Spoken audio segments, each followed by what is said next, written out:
and welcome. I'm Millicent Walker. Tonight, military authorities offer 5 million naira reward to anyone with information on the location of bomb factories around the northeast.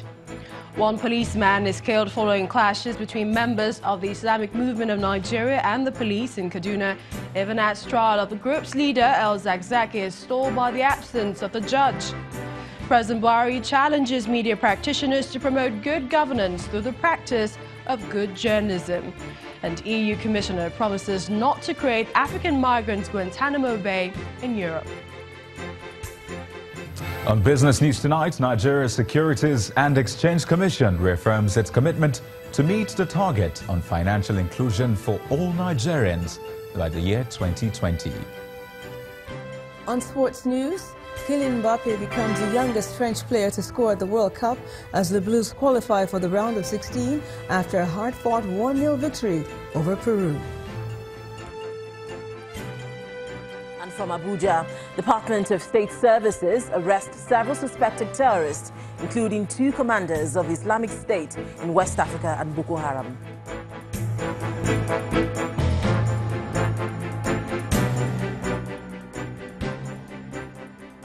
We begin tonight with the offer of a 5 million naira reward from the theatre commander of Operation Lafia Dole to anyone with information about bomb factories in Maiduguri, the Borno State capital, and other parts of the northeast.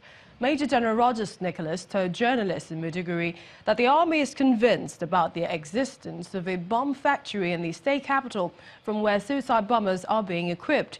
He observed that more than 35 suicide bombers have so far been neutralized by security operatives in the theater of operations, with at least 25 others arrested.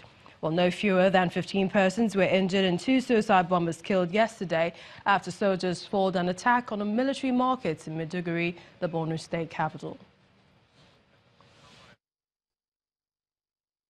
There's likelihood there are some IED making factories within Maiduguri town or within the suburb of Maiduguri town and other towns. Now, I want to give a ransom of 5 million naira to anybody that could lead us to any of the IED factories. Anywhere in Borno, Yobe, Adamawa State. So you are at liberty to pass information to us through any means.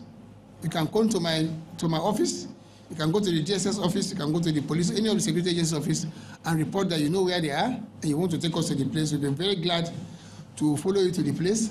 Thereafter, on confirmation that yes, it is true and we'll carry out the operations, you are sure that you come and do your 5 million naira from me. Another security challenge manifested in Kaduna State today, where the absence of Justice Gideon Kurada of the State High Court stalled the trial of leader of the Islamic movement of Nigeria, Sheikh Ibrahim El-Zakzaki, and his wife. The couple was arraigned by the Kaduna State government on an 8-count charge of alleged culpable homicide, unlawful assembly and disturbance of public peace. In protest by the cleric's followers that trailed the arraignment, a policeman was allegedly killed by suspected Shiite members in the state capital.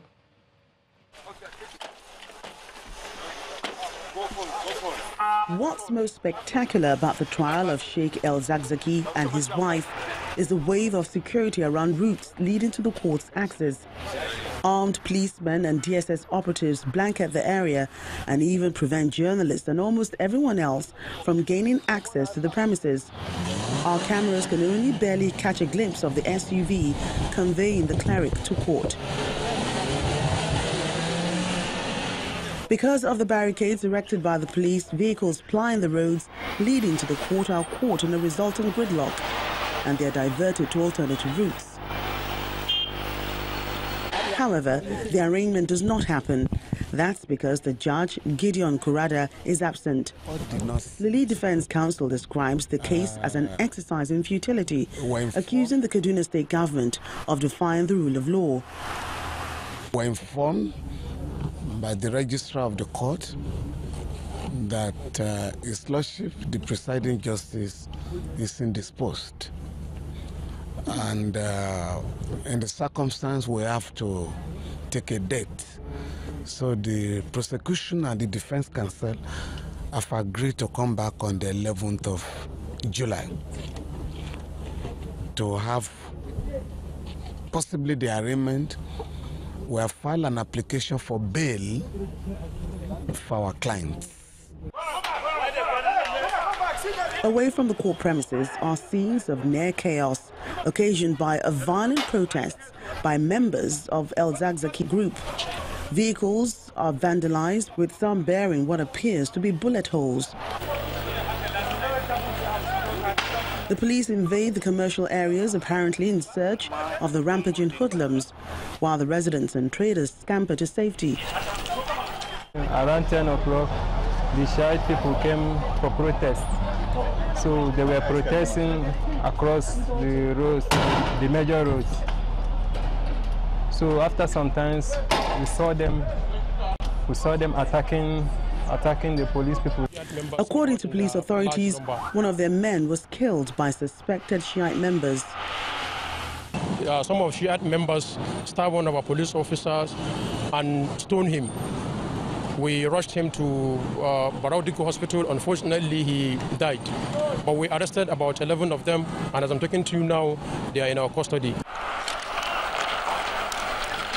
The arraignment of Sheikh El Zagzaki has been adjourned till July the 11th, but the security challenges it has thrown up for Kaduna State should alert the authorities that it's not going to be a quiet trial. Meanwhile, Nigeria's Vice President, Professor Bajor, has challenged member countries of the Community of Sahel-Saharan States to proffer solutions to the region's problems, including insurgency and transnational crimes. He made the call in Abuja at the opening of a meeting of defense ministers of the sub-regional body on the fight against terrorism through development actions. Our correspondent, Amaka Okafor, reports. It's a gathering of the 28 defense ministers that make up the Community of the Sahel-Sahara States in Africa. They are joined by diplomats, military chiefs and Nigeria's Vice President to discuss the use of developmental actions in the fight against terrorism. Your presence at this Professor Sibajo says while the military is doing its best, says the need to look at other options in the fight against violent extremism and transnational crimes.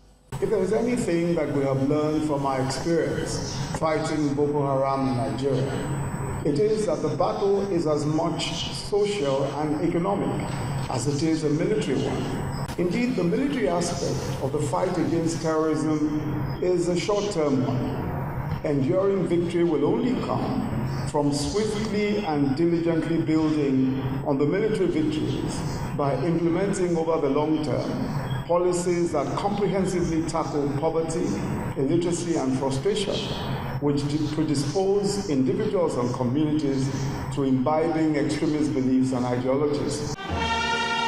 His position is also supported by Nigeria's Minister of Defense, Mr. Mansour Dan Ali, and the representative of the UN ambassador to the West Africa and Sahel region.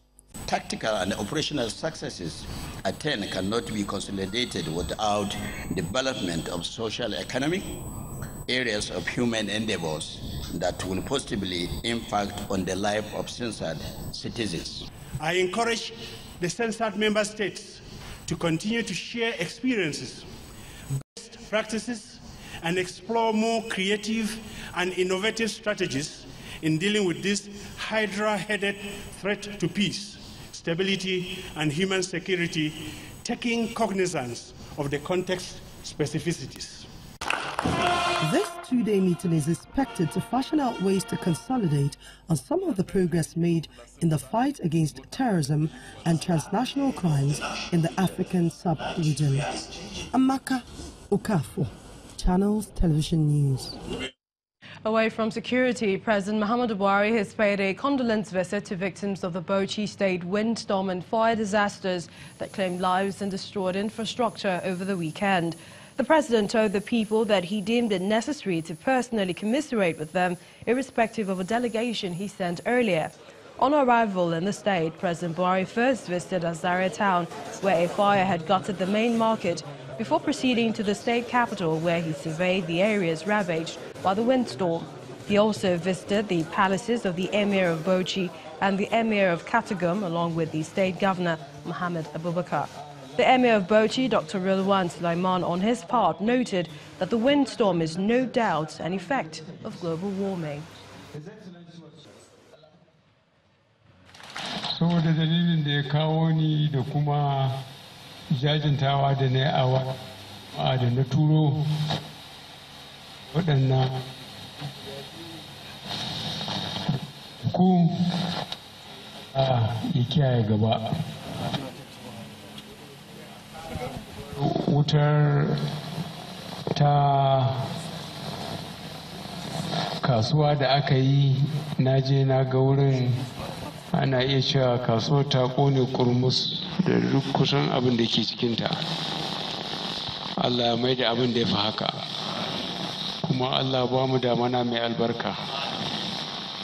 Sai a yi haƙuri, waɗannan abubuwa sun fi ƙarfin mutum ya hana su, sai da addu'ar da ake yi sukan zo da sauƙi.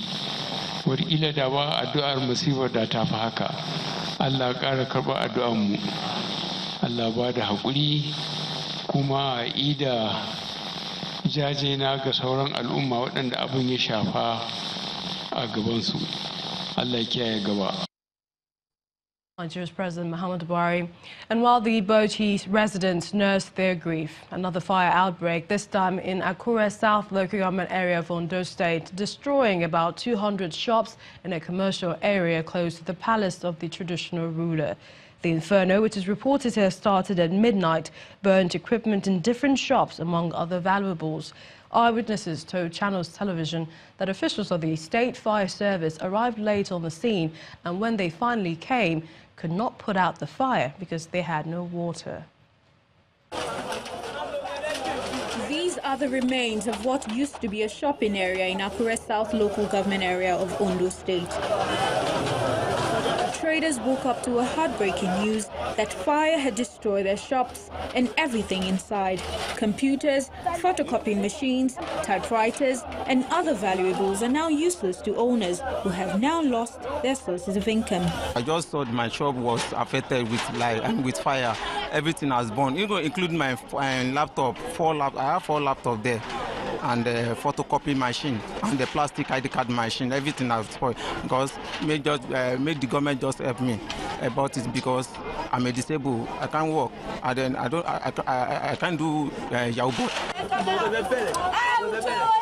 The devastated shop owners and their sympathizers say the inferno began at midnight, but the fire service had challenges getting there and nothing could be salvaged. They said the fire started by night and then called the fire brigade and didn't respond very well. They said there's no water, there's no tire. So all the things just burn off. I called the palace boys. Everybody came out with buckets. We started trying to make sure that we contain the fire so that it doesn't spread to the palace. So we were doing that till after 2 before the fire brigade came. That time, the rate office, the computer shop were razed down to the ground. Thus, a call for help from the state government. We are begging for the government to employ more workers and more securities and all these things to assist the poor people in the country. The cause of the fire is still not known, as the people now look to the authorities to investigate and help them restore their businesses. In part 2, after the break, federal government seeks to engage National Assembly on the introduction of over 6,400 projects costing 578 billion naira into the 2018 budget. Please stay with us.